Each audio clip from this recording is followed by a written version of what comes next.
Assalamualaikum warahmatullahi wabarakatuh. Sebelumnya, terima kasih kepada Bapak Ari Subagio selaku dosen pengampu mata kuliah Statistika Bisnis. Di sini, kami dari kelompok satu untuk memenuhi tugas ujian akhir semester akan mempresentasikan terkait estimasi interval kepercayaan. Sebelum masuk ke materi, izinkan kami memperkenalkan diri terlebih dahulu. Next. Sebelum masuk ke materi, izinkan kami memperkenalkan diri terlebih dahulu. Perkenalkan, nama saya Cindy Destia Putri dengan NIM akhir 1068. Nama saya Tasya Nabila Nurul Ula dengan NIM akhir 1019. Nama saya Sabrina Wahyu Aurelia dengan akhiran NIM 1038. Nama saya Mareta Sofia Putri dengan akhiran NIM 1059. Nama saya Kaila Awan dengan akhiran NIM 1114. Oke, next.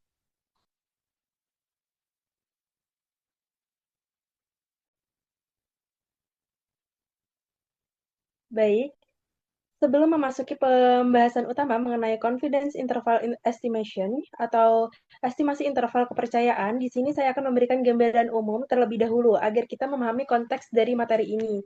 Nah, dalam analisis data, kita seringkali hanya memiliki sebagian kecil dari data populasi atau yang disebut dengan sampel. Namun, meskipun data terbatas, kita tetap perlu mengambil keputusan untuk menarik kesimpulan yang mewakili seluruh populasi. Oleh karena itu, dibutuhkan metode statistik yang dapat memperkirakan kondisi populasi secara lebih luas.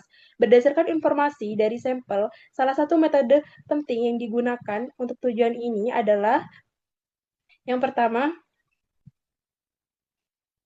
karena data populasi seringkali tidak dapat diakses seluruhnya.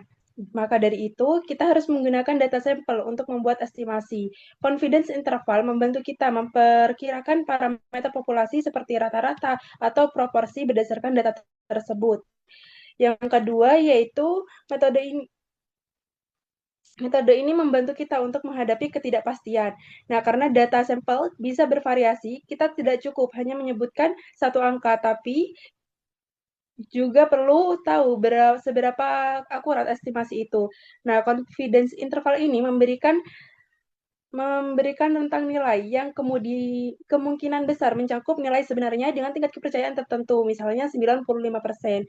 Yang ketiga yaitu confidence interval sangat berguna dalam pengambilan keputusan berbasis data. Dalam bisnis, misalnya, kita bisa menggunakannya untuk mengetahui apakah rata-rata penjualan sudah sesuai target atau apakah suatu perbedaan data itu signifikan atau tidak.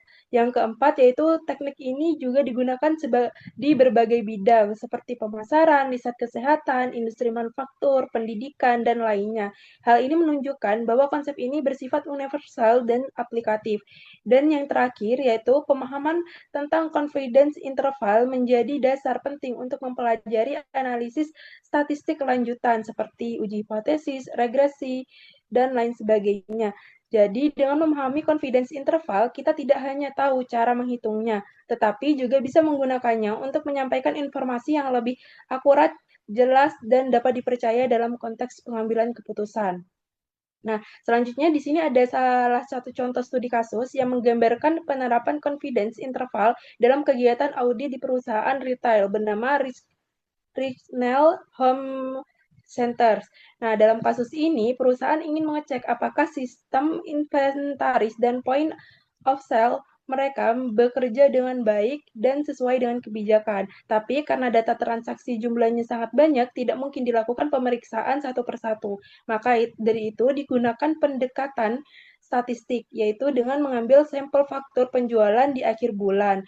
Dari sampel ini, perusahaan bisa memperkirakan rata-rata nilai transaksi penjualan dan berapa besar kemungkinan faktor yang mendukung kesalahan tersebut. Nah, karena datanya berasal dari sampel, maka hasilnya tidak pasti 100%. Nah, untuk dari Untuk itu, digunakanlah confidence interval, yaitu sebuah rentang yang memperkirakan nilai sebenarnya dari populasi. Nah, dengan tingkat keyakinan tertentu, misalnya 95%. Nah, proses ini disebut dengan inferensi statistik. Tujuannya yaitu untuk menarik kesimpulan tentang seluruh data dari sebagian data, asalkan metode dan ukuran sampelnya sudah tepat. Jadi, dengan cara ini, perusahaan tetap bisa mengambil keputusan dan mengevaluasi sistem tanpa harus cek semua data, tapi tetap dengan keyakinan yang kuat dan terstruktur dan terukur secara statistik. Next.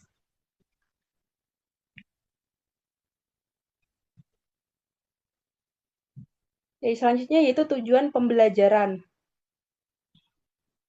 Tujuan pembelajaran dari topik confidence interval estimation yang pertama yaitu kita akan memahami konsep dasar confidence interval, yaitu bagaimana metode ini digunakan untuk memperkirakan parameter populasi dari data sampel.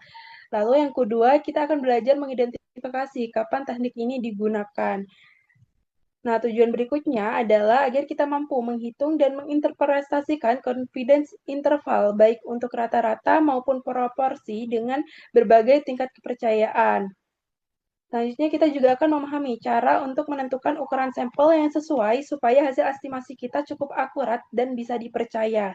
Dan yang terakhir,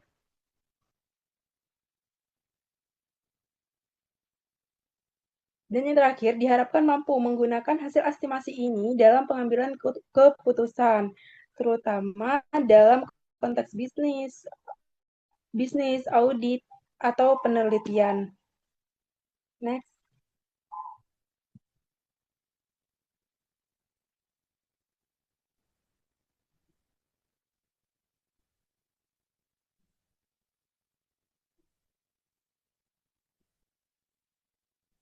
Oke, selanjutnya adalah pengertian confidence interval estimation atau estimasi interval kepercayaan.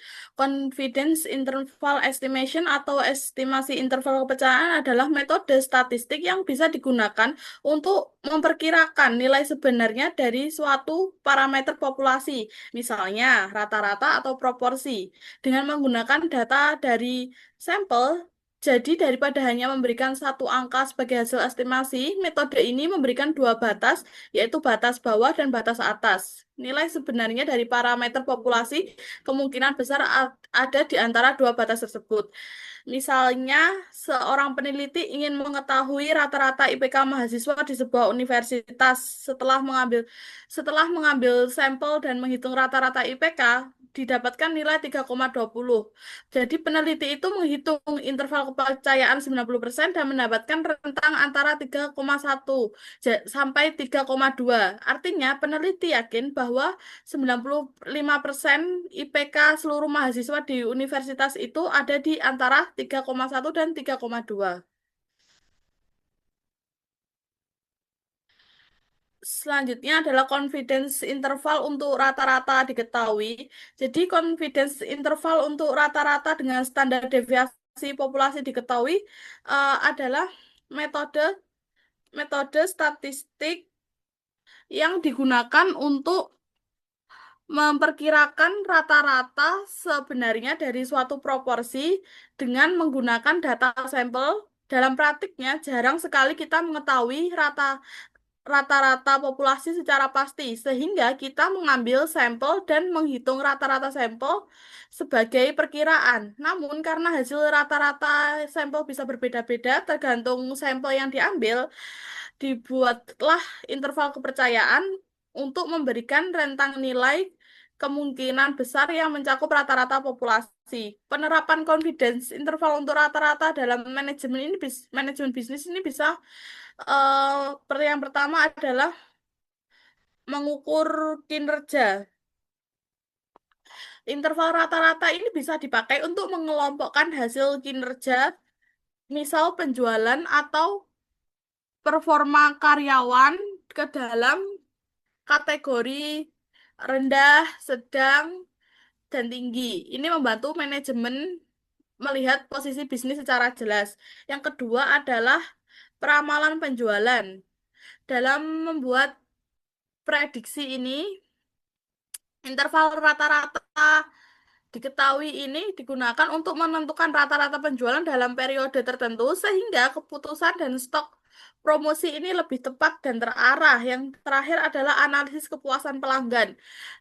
Hasil analisis kepuasan pelanggan ini bisa berupa hasil survei kepuasan pelanggan. Ini bisa dikelompokkan dengan interval rata-rata sehingga manajemen tahu berapa puas pelanggan dan area mana yang perlu diperbaiki dan atau kurang.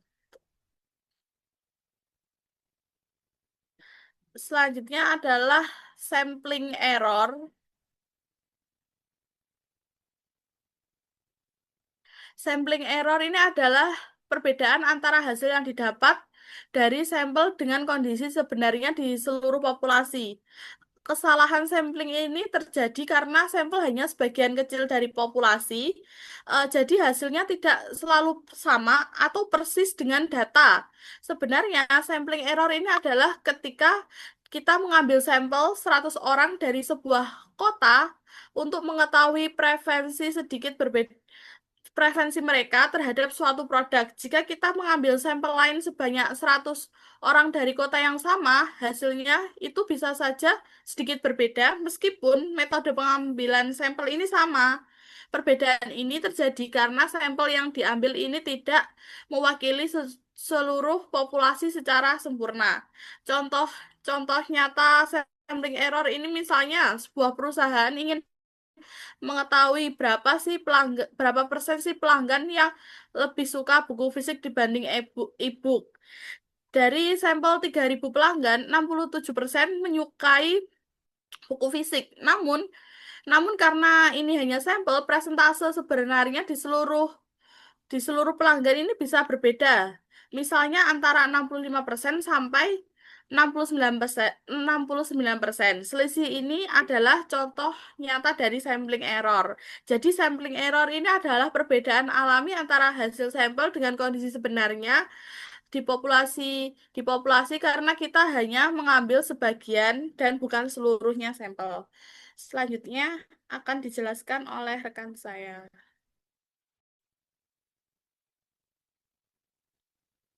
Baik, selanjutnya yaitu rumus dari confidence interval untuk rata-rata simpangan baku populasi diketahui.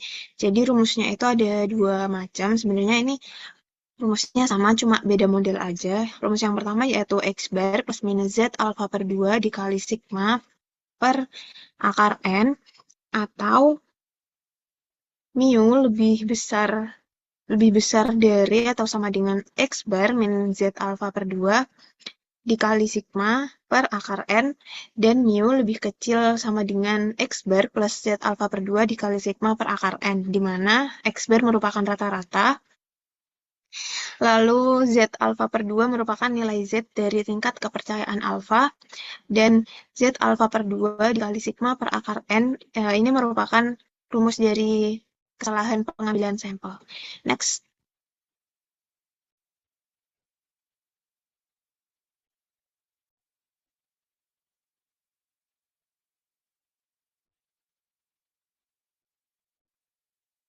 Selanjutnya ini merupakan contoh grafik kurva normal untuk menentukan nilai Z dengan keyakinan 95% dan 99%. Pada gambar yang grafik pertama itu, sebelah kiri itu merupakan dengan grafik kurva normal dengan keyakinan 95%. Dan yang sebelah kanan dengan keyakinan 99%.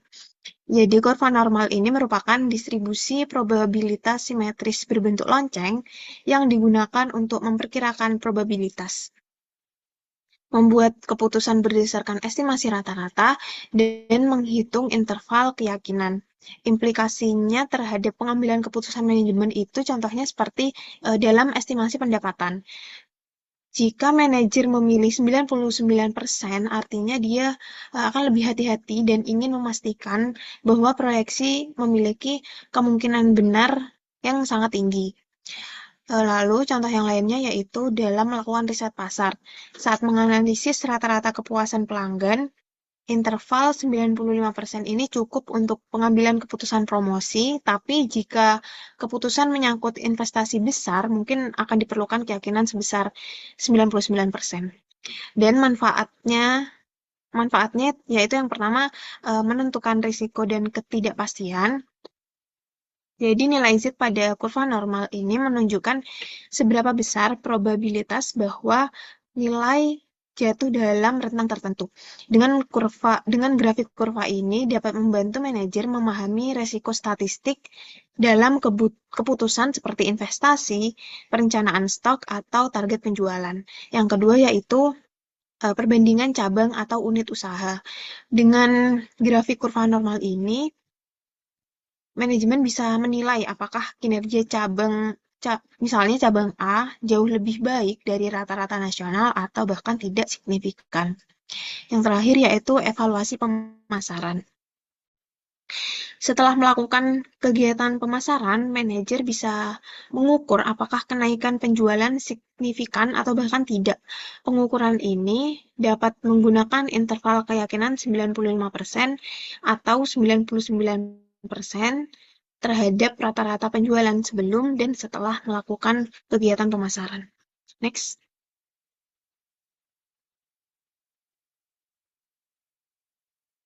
Selanjutnya yaitu confidence interval untuk rata-rata populasi yang diketahui. Jadi confidence ini merupakan sebuah rentang estimasi yang digunakan untuk memperkirakan nilai rata-rata sesungguhnya dari suatu populasi berdasarkan data sampel dengan tingkat keyakinan tertentu. Karena populasinya tidak diketahui, maka dapat menggunakan simpangan baku dari sampel sebagai pengganti dan menghitung confidence interval dengan menggunakan distribusi T-student, bukan distribusi normal. Confidence interval ini memberikan batas bawah dan batas atas dari rata-rata populasi yang diperkirakan, sehingga memungkinkan seorang manajer atau pengambil keputusan untuk memperkirakan nilai parameter sebenarnya dengan tingkat keyakinan yang dapat dikontrol, sambil tetap menyadari adanya kemungkinan kesalahan pengambilan sampel. Next.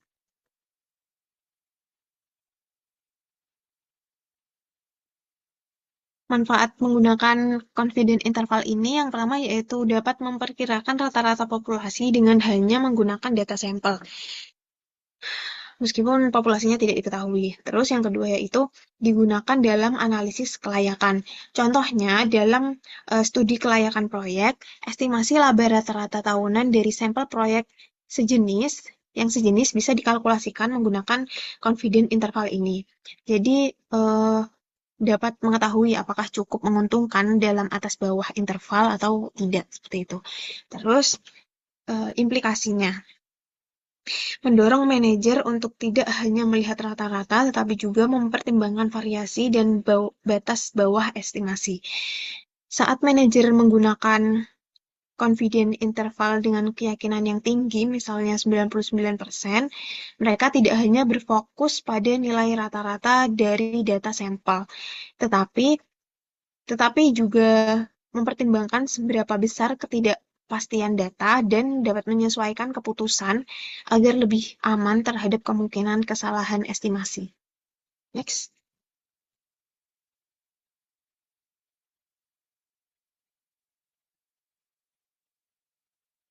Selanjutnya yaitu konsep derajat kebebasan. Jika menghitung confidence interval untuk rata-rata saat simpangan baku populasi tidak diketahui, kita dapat menggunakan distribusi T. Nilai T yang digunakan bergantung pada derajat kebebasan yang umumnya ditentukan oleh DF sama dengan N1, di mana DF merupakan derajat kebebasan dan N merupakan jumlah sampel. Fungsinya yaitu untuk menentukan bentuk kurva distribusi T. Jadi, derajat kebebasan ini mempengaruhi ketebalan ekor dari kurva distribusi T. Jika DF-nya kecil, maka kurvanya akan lebih besar. Jika derajat kebebasannya besar, maka kurva makin mirip distribusi normal. Setelah itu, fungsinya yaitu menentukan nilai T kritis. Jadi nilai T akan lebih besar jika DF kecil seperti yang barusan saya jelaskan. Contohnya itu jika nilai DF-nya 5 dan tingkat keyakinan 95%, maka nilai T kritisnya itu adalah 2,571 dan seterusnya. Jadi semakin kecil derajat kebebasan, semakin besar kemungkinan hasil tidak mencerminkan populasi dan risiko pengambilan keputusan berdasarkan data kurang meyakinkan meningkat. Yes.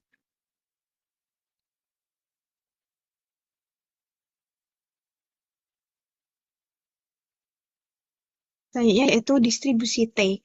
Distribusi T ini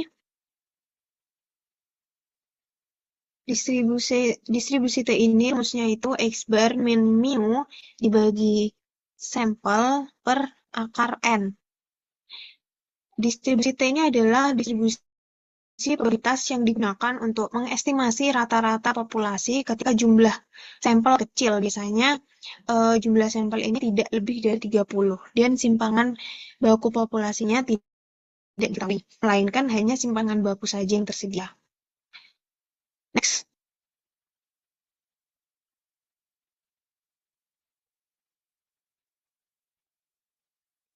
Manfaat menggunakan distribusi T ini, yang pertama yaitu menangani ketidakpastian saat data terbatas.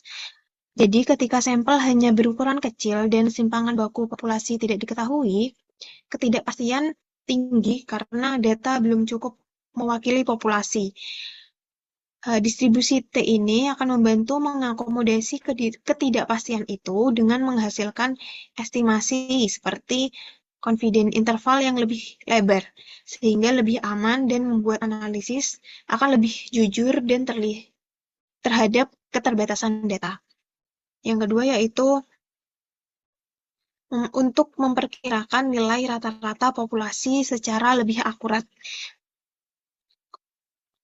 Karena distribusi T ini menghitung simpangan baku dari sampel dan ukuran sampel kecil, maka rata-rata populasi menjadi lebih realistis.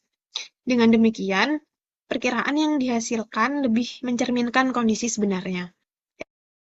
Yang ketiga, meningkatkan kewaspadaan dalam keputusan. Distribusi T akan menghasilkan interval estimasi yang lebih luas, menandakan bahwa hasilnya belum pasti sepenuhnya. Hal ini mengingatkan pengambil keputusan agar tidak terlalu percaya diri terhadap data, sehingga dapat menunda atau mengevaluasi ulang keputusan penting sampai ada data tambahan. Implikasinya terhadap pengambilan keputusan manajemen yaitu pengambilan keputusan akan lebih berhati-hati dan karena distribusi T memberikan estimasi yang mencerminkan ketidakpastian. Lalu manajer akan menjadi lebih sadar akan keterbatasan data yang dimiliki. Sehingga perusahaan mungkin akan menunda keputusan seperti investasi besar, melakukan uji pasar tambahan, dan mengumpulkan data tambahan sebelum akhirnya membuat kesimpulan. Seperti itu. Next. Selanjutnya yaitu adalah sifat-sifat distribusi T. Yang pertama yaitu berbentuk simetris dan juga lonjong, di mana pada distribusi T ini tuh berbentuk simetris seperti distribusi normal dan membentuk kurva lonceng. Nah, yang kedua yaitu adalah rata-rata sama dengan 0. Di mana nilai rata-rata atau mean dan median dari distribusi adalah 0. Nah, yang ketiga yaitu varians lebih besar dari normal. Dimana karena menggunakan simpangan baku sampel S untuk memperkirakan simpangan baku populasi atau alfa, nilai T lebih bervariasi dibandingkan nilai Z. Akibatnya distribusi T memiliki ekor lebih tebal dan pusat yang lebih rendah dibandingkan dengan distribusi normal. Nah, yang keempat yaitu dipengaruhi oleh derajat kebebasan atau DF. Derajat kebebasan atau degrees of freedom sama dengan N-1 itu mempengaruhi bentuk distribusi T. Jadi semakin besar DF, maka distribusi T semakin mirip dengan distribusi normal. Next.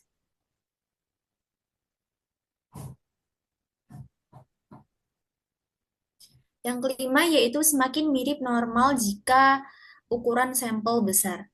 Dimana untuk nilai N atau lebih besar sama dengan 120, maka distribusi T hampir sama dengan distribusi normal standar karena estimasi simpangan baku semakin mendekat kepada nilai sebenarnya. Nah, yang terakhir yaitu ekor lebih tebal.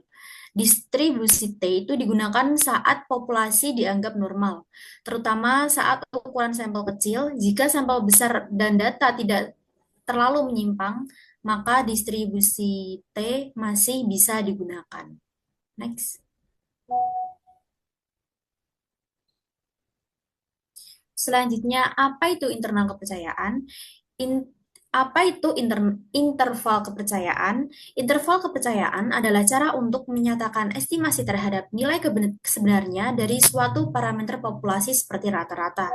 Dibandingkan hanya memberikan satu angka atau titik estimasi, kita memberikan rentang nilai yang kemungkinan besar mencakup nilai tersebut.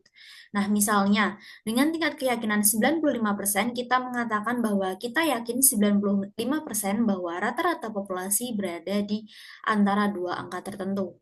Ini akan membantu keputusan yang lebih aman dan juga berdasarkan data, apalagi saat kita hanya punya sampel tersebut. Next.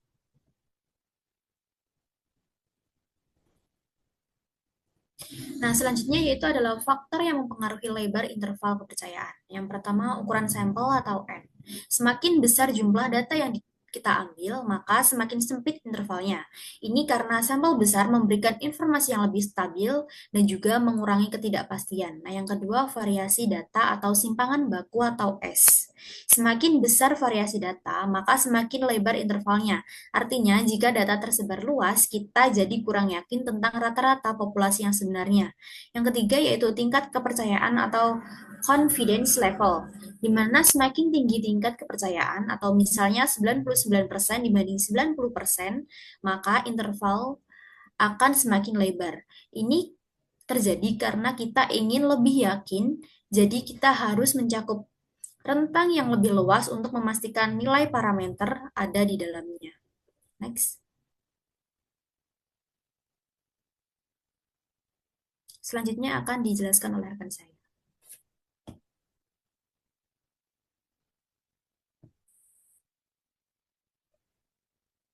Baik, selanjutnya yaitu estimasi interval kepercayaan untuk proporsi. Jadi, estimasi interval kepercayaan untuk proporsi adalah salah satu teknik dalam statistik inferensial yang digunakan untuk memperkirakan bagian atau persentase dari populasi yang memiliki karakteristik tertentu berdasarkan data dari sampel. Nah, di sini ada rumus untuk menentukan interval kepercayaan untuk proporsi, yaitu P plus minus Z alfa per 2 akar P 1 min P per N, atau P min Z alfa per 2 akar P dikali 1 min P per N kurang dari Pi, dan Pi kurang dari sama dengan P plus Z alfa per 2 akar P dikali 1 min P per N. Dengan P adalah proporsi sampel, di mana cara menentukan proporsi sampel ini X dibagi N sama dengan jumlah item yang memiliki karakteristik dibagi dengan ukuran sampel. Untuk P yaitu proporsi populasi, Z alfa per 2 sama dengan nilai kritis dari distribusi normal standar, dan untuk N yaitu ukuran sampel. Nah, selanjutnya di sini ada contoh dalam kehidupan nyata untuk penerapan estimasi interval kepercayaan untuk proporsi. Yang pertama, jadi dalam kehidupan nyata kita sering tertarik untuk mengetahui berapa besar proporsi suatu kelompok yang memiliki atribut tertentu, seperti yang pertama yaitu persentase pelanggan yang puas terhadap pelayanan. Kedua, yaitu proporsi suara pemilih dalam survei politik. 3, persentase produk yang cacat dalam proses produksi. Dan yang keempat, yaitu proporsi karyawan yang merasa stres di tempat kerja. Nah, namun karena tidak mungkin memeriksa keseluruhan populasi secara langsung, maka sampel digunakan sebagai wakil. Nah, dari sampel tersebut diperoleh proporsi sampel, yaitu P, yaitu hasil pengamatan dari sebagian populasi. Proporsi sampel ini kemudian digunakan untuk membentuk interval kepercayaan, yaitu rentang nilai yang dipercaya mencakup proporsi sebenarnya di populasi. Nah, rentang ini dibuat dengan tingkat keyakinan tertentu, misalnya 90%, 95%, atau 99%. Nah, semakin tinggi tingkat kepercayaan, semakin lebar interval yang dibentuk. Tujuan dari estimasi ini adalah untuk mengukur ketidakpastian dari hasil survei atau pengamatan dan memberikan dasar yang lebih kuat dalam pengambilan keputusan dibandingkan dengan hanya menyebutkan satu angka atau estimasi titik. Interval kepercayaan menunjukkan batas atas dan batas bawah yang secara statistik dipercaya mencangkup nilai populasi. Next.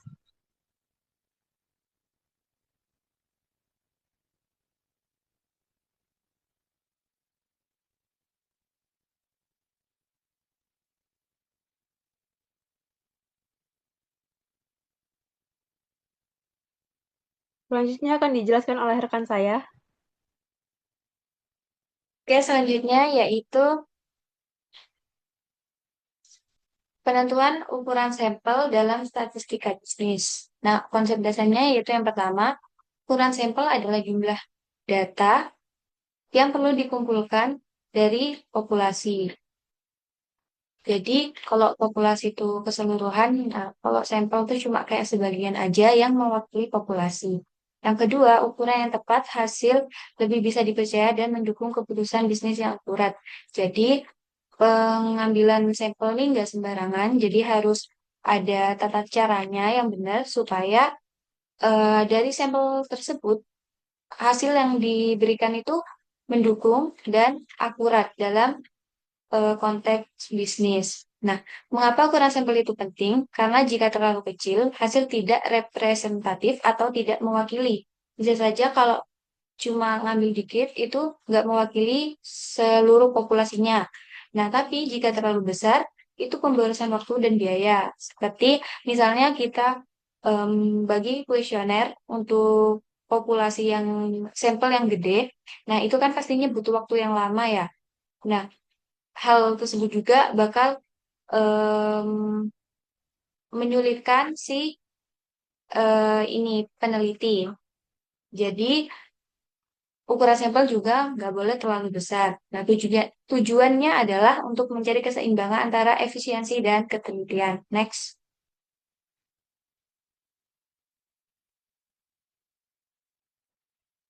Selanjutnya ukuran sampel untuk estimasi rata-rata, yaitu digunakan saat manajemen ingin tahu rata-rata suatu nilai, misalnya pengeluaran pelanggan, waktu pelayanan. Harus ditentukan berdasarkan yang pertama tingkat keyakinan, misal 95%, deviasi standar atau simpangan baku, dan margin kesalahan yang bisa diterima. Next.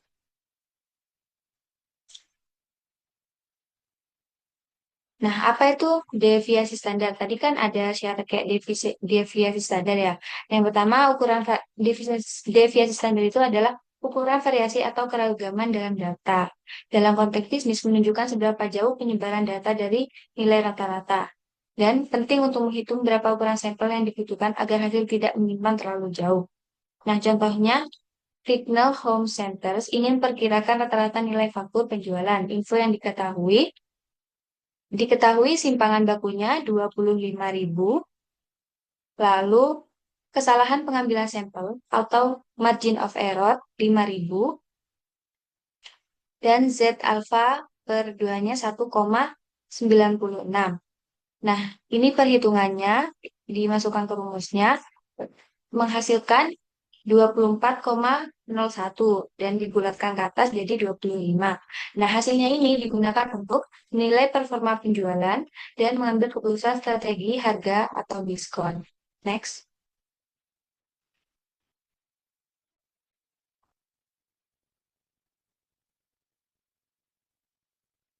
Selanjutnya, ukuran sampel untuk estimasi proporsi. Nah, jika manajemen ingin tahu presentasi sesuatu seperti proporsi pelanggan puas, proporsi faktur yang salah. Faktor penentunya yaitu tingkat keyakinan, misal 95%, margin kesalahan, misal kurang lebih 5%, estimasi awal proporsi, jika tidak diketahui Nah, contohnya yaitu Lignal Home Center ingin mengetahui proporsi faktor yang salah tidak lebih dari 7% dengan tingkat keyakinan 95% dan proporsi diasumsikan 0,15. Dihasilkan kebutuhan sampel sekitar 100 faktur. Nah, ini caranya. Yang dimana yaitu proporsi awal 0,15, margin of error 0,07, dan Z alpha per 2-nya 1,96. Masukkan ke rumusnya sama kayak yang tadi, menghasilkan 100,1. Jadi dibulatkan 101, dibulatkan ke atas. Jadi kurang lebih 100 lah ya. Dan contoh lainnya tuh ada perusahaan ingin tahu berapa banyak karyawan yang membalas email dalam 1 jam. Tanpa data sebelumnya, gunakan proporsi konspiratif 0,5 dengan margin kesalahan 15 kurang lebih 5% dan tingkat keyakinan 9 9 90%. Hasilnya itu diperlukan 271 responden. Oke, next.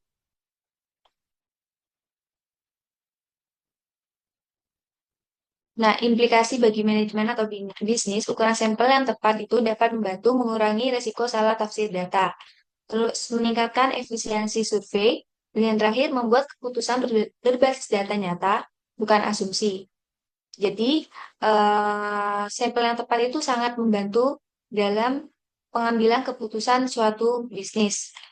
Karena apabila jika sampelnya itu salah, maka keputusannya itu bisa saja tidak efisien atau tidak efektif untuk bisnis tersebut. Next. Oke, sekian presentasi dari kelompok 1. Kurang lebihnya mohon maaf dan terima kasih kepada dosen pengampu mata kuliah Statistika Bisnis, Bapak Ari Subagio. Kami mohon maaf jika ada salah kata dan perbuatan. Sekian, terima kasih. Wassalamualaikum warahmatullahi wabarakatuh.